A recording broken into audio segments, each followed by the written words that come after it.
You know what? It is an absolute honor, a pleasure, a joy, and fun to hang out with all you folks. I've been looking at a lot of your responses from our last couple videos on Archaeology 101, and I'm receiving emails from quite a few of you. And it seems like the light bulb is starting to go on with the whole concept of color, shape, size, texture. There are certain things in my life that I am so driven with that I bring them up several times or I'll keep on revisiting. But one thing for sure, I've walked long enough now and I've taught enough people, mentored enough people that I can say 100% confidence that if you can just get some of these four things together in your head, your life will never be the same in a field. It's going to change.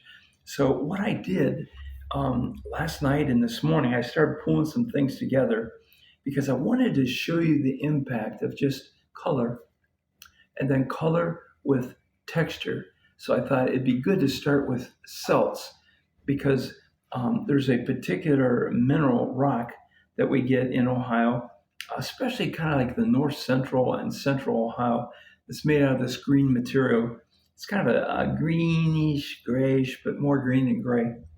And then on the back of that are the granite celts that we find all over the state of Ohio. So in the ground, you would recognize them by color, but texture, color, shape, size, texture. Let's take a look at these first. Interestingly, this celt was found in a stream and it was 3 feet underwater. And there were people everywhere out there, little kids catching fish and crawdads. And I'm like, hey, what's that by your foot? And it's near a place close to us that we call Mohican State Forest. And then the others were out of fields. And you just don't want to cruise over them real fast. And here's an example. It's got a rounded bit. It's got a little bit of reddish in it that indicates it was near heat, brought out some oxidation. But let's look at the shape of this guy, the geometrics. Can you see the slight groove right here and right here? This may have been socketed, but it may have had another type of binding. And there's no reason why it can't have both, be socketed and also be equipped for binding. But celt, a granite type material, a celt, granite type, these are all rounded ends that we tend to ascribe to the Adena here in Ohio. And we feel that the celt comes out of the archaic time period, but really came into its own with the woodland culture, which would be the earliest of Adena to the latest of Hopewell. And so as we slide through here, I call this a gouge. And at first, originally, it's a little bit curved, like maybe an adze, but no way. Look at the super groove running up this baby. He was covered. He was on a little sandy hill. A little bit of the granite was showing. Texture, texture, texture. Smooth granite on a sandy bar. Well, context. It didn't belong there. And it's too far away from the river to have washed in. Dug it out, and here's what I have. So we have celts, but then we have a couple of river biscuits. Now, I've pointed these out to you on several other videos, but you know what? These are wonderful, and they're worth pointing out to you again and again. This just reminds me of Pillsbury biscuits or Grandma's salt biscuits from West Virginia. But here's another one. This one is a really great, well-shaped one. This one has roughly the biscuit shape. But I'm just going to ask you, would you have dug this out of the ground? You got to dig. You got to poke. You got to roll things over in the ground if you expect to find artifacts. And these were all dug out. This one, my videographer was with me when we found it. You can see the glaciated granite being pulled down from probably Canada. But look at this. The ends are just pounded, beaten off like that. They're just worked so heavily. granite, and here's another piece of granite, but this is kind of unusual. Highly smooth, highly polished. But look at this, how it was worked as a hammer. Bottom line on this one is texture. The texture on this is a heads up that we're dealing with another mineral, a different rock type. And this happens to be granite. I'm going to compare this one now with these celts. This golf ball is going to be famous by the time I'm done doing all my videos. So just remember Wilson staff. I do little things, but I want you to get kind of something so that you can get a mental adjustment to the size of these things. Nearly all of these were covered or buried, and I was sharing with my videographer earlier about this piece. Kind of unusual, but it's the right material. And when we look them over, we can see it's been smoothed. This edge right here is really well smoothed. I'm going to flip him. Highly smoothed right here. We find things, we don't know what they are, but we recognize them as an artifact. This could have been socketed right here, or it could have been held in the hand. And look here. Look at this bulbous area that has just got peck marks, percussion marks everywhere. Looks like it might have been a type of baton. But bottom line is, look at the color. How do I say this? It's a green gray. Reminds me a whole lot of slate. But when you see it, you got to dig it out. And you'll get into some really neat things. Now, here's another one that looks like it's got a little bit of grooves on either side right here, or it might have been hafted a little bit.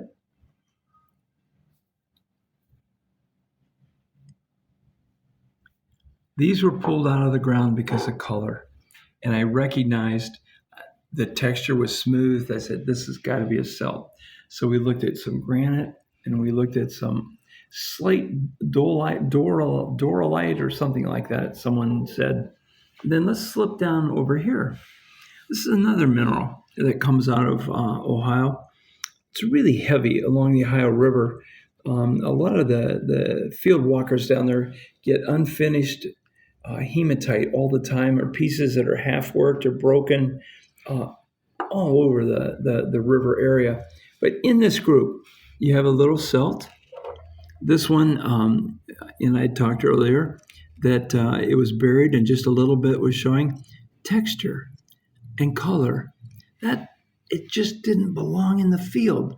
There was a lot of flint there, and I had to slow down so my mind could slow down and think something other than flint. If you're not careful, your brain is going to lead you through the field, but you got to talk to it and say, no, where are the stone tools? If I keep collecting flint, I'll have 10 bags of flint. Stone tool, stone. And then all of a sudden, the color, texture, dug it out, hematite. This one was laying this way in the field, and the only thing that was showing was the geometrics, the round portion of this. Middle had dirt on it like that. But that was just so obscure, so weird that you dig it out. And look at these little guys, little tiny celt like that. With the hematite celts in Ohio, they can be really little and they can be bigger. It's rare that you find them over 4 inches. There are some that are much bigger, but usually under 4. And then we have types of cones made out of hematite. And I love it. Nobody knows what they were used for, another cone. But would you have dug this one out of the ground? Would you have dug it? And look how it resembles a flint hammerstone. We're looking at texture now. We're looking at a potato that's been in your fruit cellar all winter long. It's like your great-grandmother all shriveled up. Dig them out. Be curious. You've taken the time to go to the field.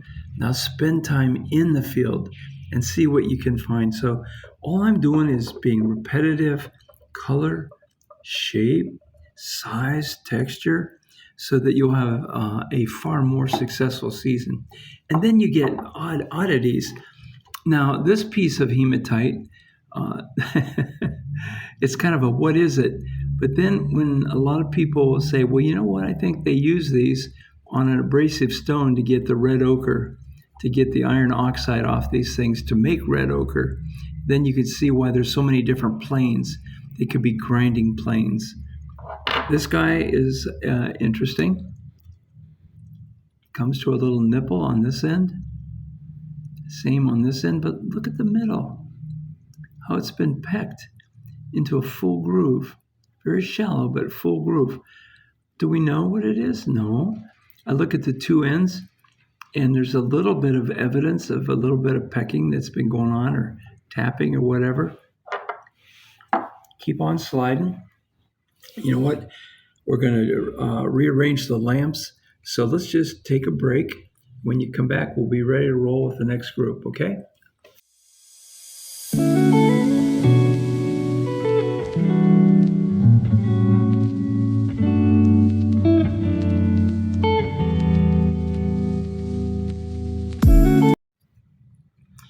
Anytime you photograph your material or video it or whatever, I'm getting better at this. I have something to give people a sense of size, and not a bad idea to get a little 6-inch measuring stick and just lay it down, because it helps to paint the picture for you.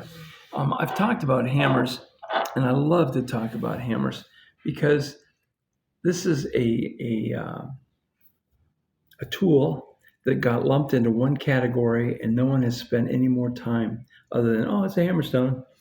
But as you start to look at hammers, you'll find out that some were abraders, some were high percussion, some were low percussion, some are circular, some are oblique,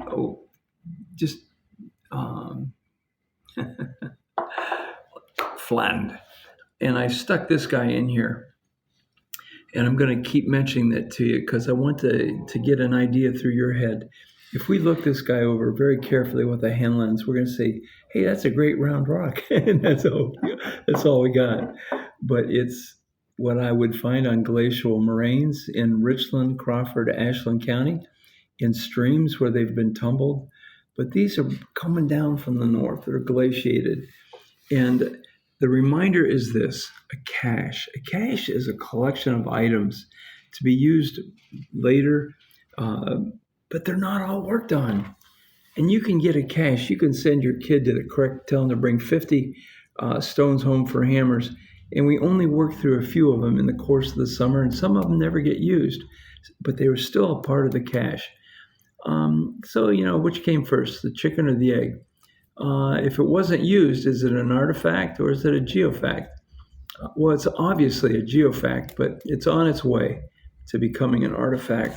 These guys are just phenomenal, and I want to call to your attention because I've been looking through a lot of collections in the last few years, and I'm seeing these are going wayside, and please don't do that. Spend some time with people who have really put the years and years and years in the fields. And I can tell you that these are extraordinary, very unusual. These flattened ovate type of hammers.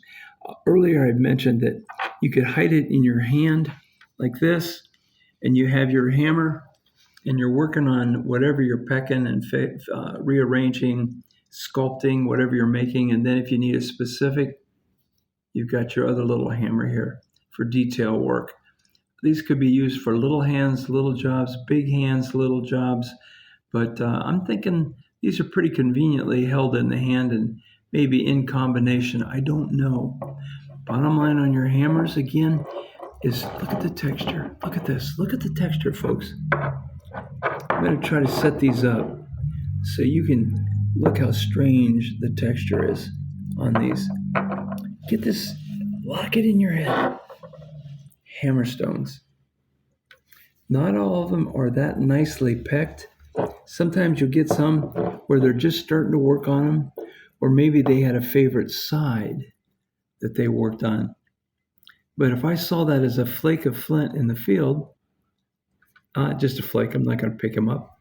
I would have missed this great hammerstone. Hammers. And pretty much when I said color, shape, size, This would be probably the max end. They can be a little bit bigger. If they are, we call them mauls, MAULS. But your hammers are pretty much tennis ball on down with, here's my famous little golf ball, with this one being probably more of them are this size than any other. And then you have this particular piece right here. And those are unusual, ovate shape, flattened, and for a very specific job. And I want to add to this after years of walking and working with other field archaeologists. In particular, when you get something that is pure quartz, and this is as purest of quartz as it gets, and it's a hammer, probably 1 out of 1,000 in our area are made from quartz like this. Great find. But again, when you're on glacial moraines, there's quartz everywhere. If you're walking in the streams in these areas, quartz everywhere. You just got to slow down, take the time, turn and poke and pick, and maybe you'll luck out and you'll come up with some of this stuff. So what we did, and forgive the light because we're going to go right past the light here in a second. We're looking at texture and shape. Is going to really help you figure it out on hammers. And then with the hematite, this is an odd color. So this should be an alarm going off in your head immediately when you see it. And then there's all kinds of texture, but basically there usually is some polish on it like that. The color is the big one here. We looked at some celts, and I wanted to especially get this one in your mind. This is the celts that I have almost 150 of, this color. And it's because everything that's this color, I dig it up when I'm walking. My videographers have been with me and seen me do this. If it's this color, every time it gets dug out of the ground. And so my celts are predominantly this particular mineral. But as I said, not exclusive to this particular stuff. Going back with texture, we have granite. And then, of course, we have celts. But we have other tools. We had our biscuit shaped hammers, another bigger hammer, smaller hammer, all made out of granite material. So you would recognize this by the texture. And then it's context. Does it belong there or does it belong somewhere else? And if it doesn't belong there, everything gets turned up if it doesn't belong. But if that material belongs there, then you just got to say, you know what? I'm going to take my time today and I'm going to pick and poke. Let's slip over here. This is sandstone. And we have all kinds of sandstone in Ohio, different types, different grades, 1, 2, 3, 4. There's a beautiful sandstone that they make fireplaces with that comes out of the Holmes County area of the state. And then you get this really fine textured sandstone, so fine that you can barely even see the crystalline pieces that make up this sandstone. And then you get some that's a little more bold, a little more crude. But the reason it's here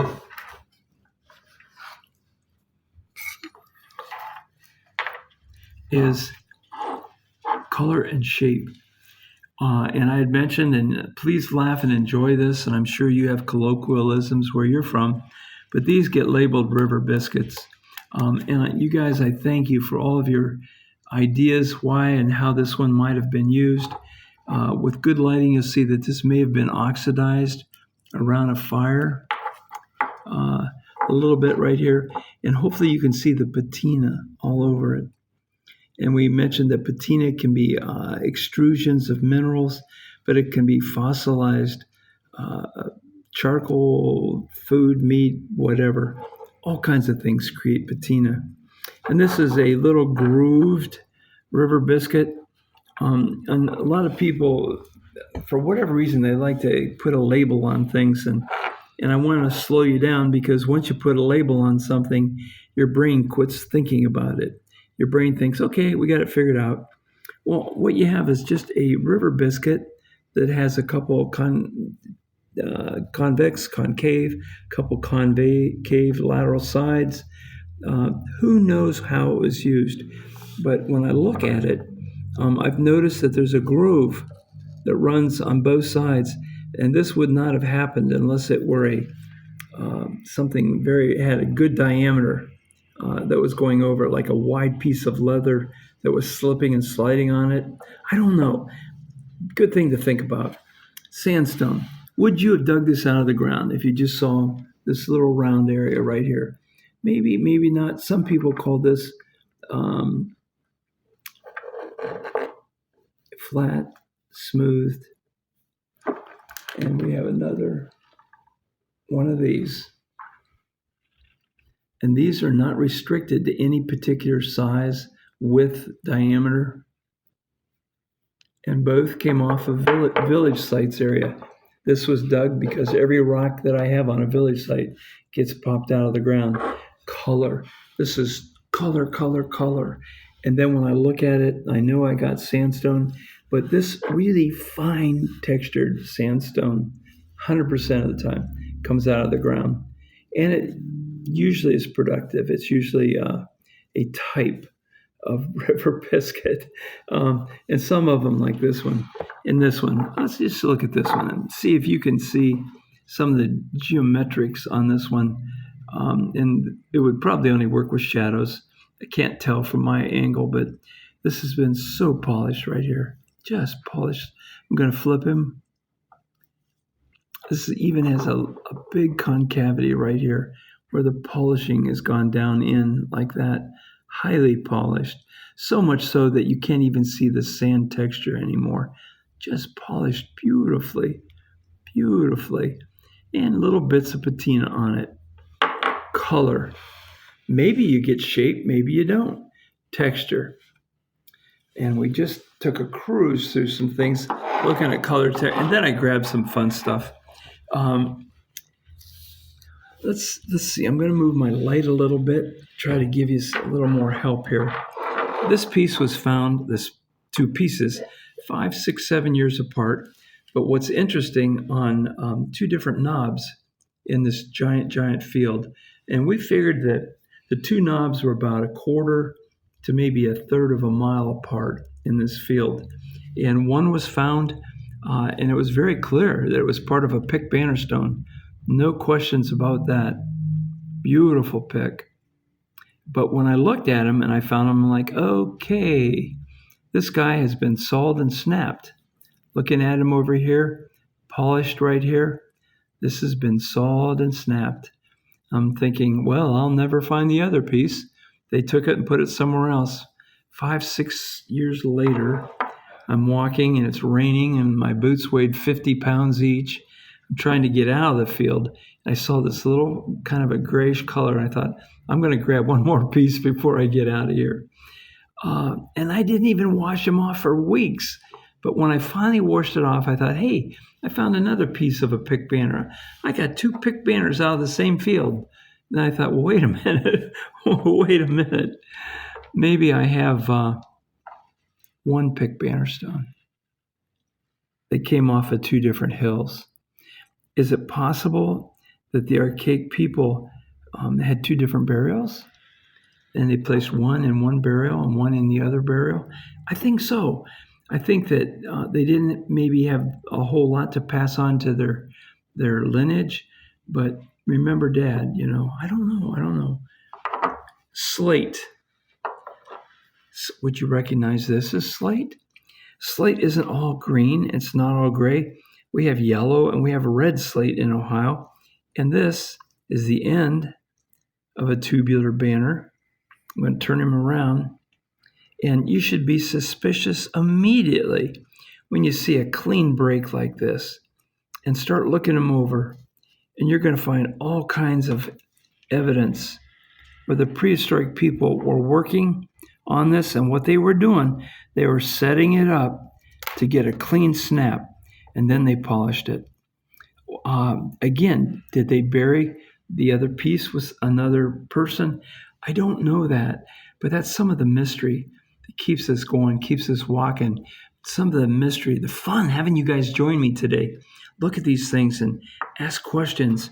And you're always going to do this. I'm always going to do this. We're going to find stuff that we don't know what it is. When this was laying in the field, this is so polished. that fall it laid, it didn't get picked up. The brain said it's a piece of plastic.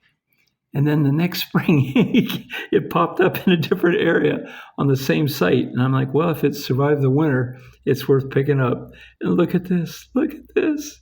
It's the stem of a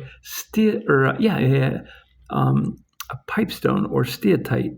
I think this is, I don't know what it is. I've not taken the time to really diagnose it yet. But look at the orifice. It's much bigger here than it is here. It's very soft. I think it's black steatite. It's been highly polished with tally marks. Can you see the tally marks? All up the side. Flip him. These are a little more evident right here. Tally marks. All kinds of foolish speculation on those. This guy, I was not present when my friend found this one. And he said it was laying in the field like this. And he picked it up because he thought that was really peculiar, that there was a hole in a rock. And but the trick is, it was frozen. The ground was frozen. And so he's pecking away at the ground. And so he's like, okay, maybe if I drink a lot of water, I can work this out of the ground. So after much frustration, he finally got it out of the ground. And look what he's got. Just an incredibly drilled pipe of sorts of slate. Look at the 1, 2, 3 space, 1, 2, 3 space, 1, 2. Flip him. Look at this. 1, 2, 3 space, 1, 2, 3 space, 1, and then it's snapped up here. And when you look at this really carefully, you're going to see places where they drilled, where they pecked it to set it up to get a clean snap. I've said this, and I'm going to keep on saying it. Most of the stuff you pick up in a field are prehistoric breaks. They're prehistoric breaks. If they're giant, huge pieces of flint, they're snapped, there's a good chance they're a field break from a piece of machinery. But most of these, by far, are prehistoric breaks. And I would say the majority are accidental on top of accidental finds.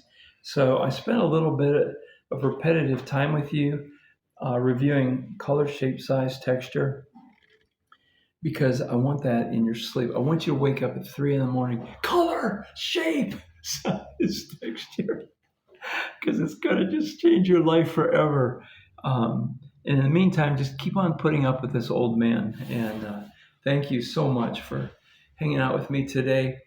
And I want to remind you to bounce back and forth from Archaeology 101 to 102 and from Archaeology 102 back to Archaeology 101. The theme and the way we tried to set this up is I've left it pretty much to my videographers, but the thinking is with 101 would be more classroom oriented or field oriented, and 102 might be more field trips, business meetings, clubs, chapters, and with just maybe a few concentrated things from time to time.